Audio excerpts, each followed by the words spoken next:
ده بالظبط اللي انا هعمله لو هبدأ صناعة محتوى على يوتيوب في 2025.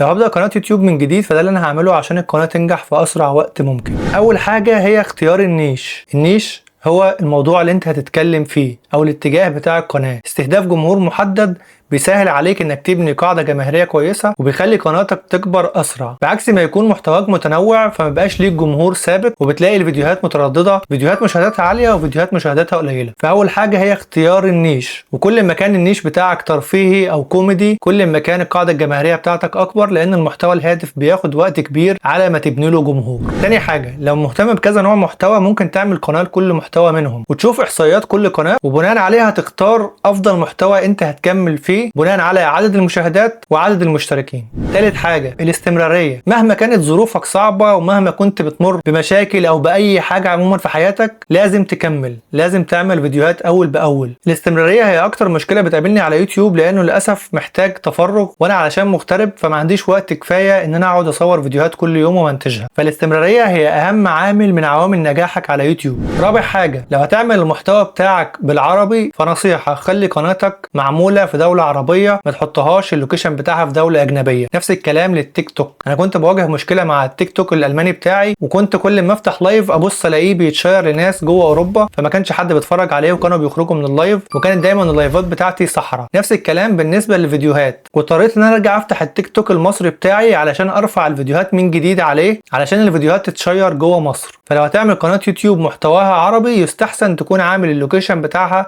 جوه الدول العربية، بلاش اوروبا حتى لو انت عايش جوه اوروبا لان الفيديوهات مش هتتشير بشكل كبير. خامس حاجة المعدات هي اخر حاجه تفكر فيها في صناعه المحتوى. في محتويات كتير ما بتحتاجش معدات اساسا، بتحتاج الموبايل بتاعك بس، زي محتوى الرياكت. كل اللي انت محتاجه في محتوى الرياكت هو الموبايل بتاعك، وممكن كمان تستغنى عن وجود المايك وتحاول تفلتر الصوت في المونتاج. فالمعدات ما تركزش فيها في البدايه وخليها دايما قدام لما تقرر خلاص انك هتكمل على السوشيال ميديا، وفي نفس الوقت القناه بتاعتك بتجيب لك دخل يساعدك انك تشتري المعدات دي. فالمعدات هي اخر حاجه تفكر فيها على السوشيال ميديا. ناس كتير نجحت واتشهرت وهي ما استخدمتش غير الموبايل بتاعها. اخر نصيحة اوجهها لك، لو عايز تتشهر اسرع خليك شخص مكروه. الشخص المكروه بيتشهر اسرع، الشخص المحبوب بياخد وقت على ما يتحب. حب الناس ما بيجيش بسرعة، انما الكره انت ممكن تكسبه في فيديو واحد. طبعا النصيحة دي انا بوجهها لك لو انت شخص ما بيفرقش معاك حب الناس في حاجة. لو جيت تبص هتلاقي عندك كذا حد على الساحة مكروهين اتشهروا بشكل اسرع من ناس كتير اخدت سنين على ما اتعرفت وبنت قاعدة جماهيرية. فلو انا ببدأ قناة على يوتيوب في 2025 فدول الست حاجات اللي انا هركز عليهم